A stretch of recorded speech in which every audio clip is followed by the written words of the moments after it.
utamanya pada perilaku. Ya, yang kita bangun bukan hanya kemudian anak nurut mau melakukan sesuatu, tapi relasi antara kita dan dia. Ya, lakukan supaya karena landasan dia adalah cinta. Ya, ini sering saya sampaikan ketika kita bahas tentang memerintahkan anak sholat di usia 7 tahun. Ya kan?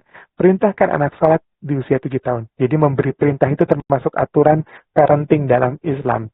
Ya, jangan nggak pakai perintah. Ya, perintah itu penting. Sejak kapan perintah itu dimengerti oleh anak luar biasa ketika usianya 7 tahun ke atas nanti. Maka sebelum 7 tahun, apa yang dimunculkan? Sering saya sampaikan, ajarkan anak tentang kecintaan. Cinta pada sholatnya, atau cinta pada yang memerintahkan sholat. Gitu kan? Ya, cintanya dibangun dulu. Ya, karena mencintai itu beda dengan terbiasa. Cinta itu beda dengan kebiasaan atau terbiasa.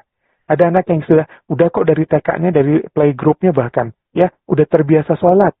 Ya, dia nunggu TK sholat duha, nunggu pulang sholat zuhur, misalnya gitu ya, di TK-nya sudah seperti itu. Dan kemudian kita bilang, udah bisa diperintahkan, karena apa? Udah terbiasa. Terbiasa itu beda dengan cinta. Ya, nggak semua yang terbiasa melakukan mencintai apa yang dia lakukan. Gitu kan? Bahkan saya sudah sampaikan, nggak semua orang yang terbiasa hidup dengan kita, itu mencintai kita.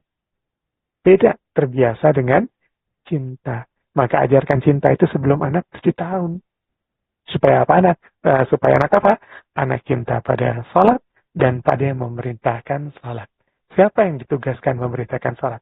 Siapa yang memerintahkan sholat? Pertama Allah, kedua Nabi, yang ketiga adalah kita, orang tuanya. Karena Allah yang pesankan dan Nabi yang pesankan, di Al-Quran Allah pesankan, di hadis Nabi yang pesankan, perintahkan anakmu sholat. Perintahkan keluargamu sholat. Maka orang tua itu juga termasuk dalam ruang orang atau sesuatu yang memerintahkan sholat. Maka bikin anak jatuh cinta pada Allah. Kalau nggak bisa pada nabinya, kalau bisa semuanya alhamdulillah. Atau paling tidak, bikin anak jatuh cinta pada orang tuanya. Maka kalau anak udah jatuh cinta pada orang tuanya, itu perintah mudah untuk dilakukan oleh anak. Perintah mudah untuk dilakukan, diamalkan, ditaati oleh anak. Kenapa? Cinta itu relasi, bukan hanya perilaku.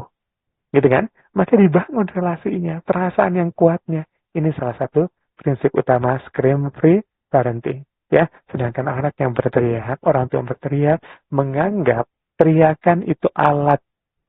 Teriakan itu cara yang paling efektif, atau bahkan teriakan adalah solusi untuk mengatur.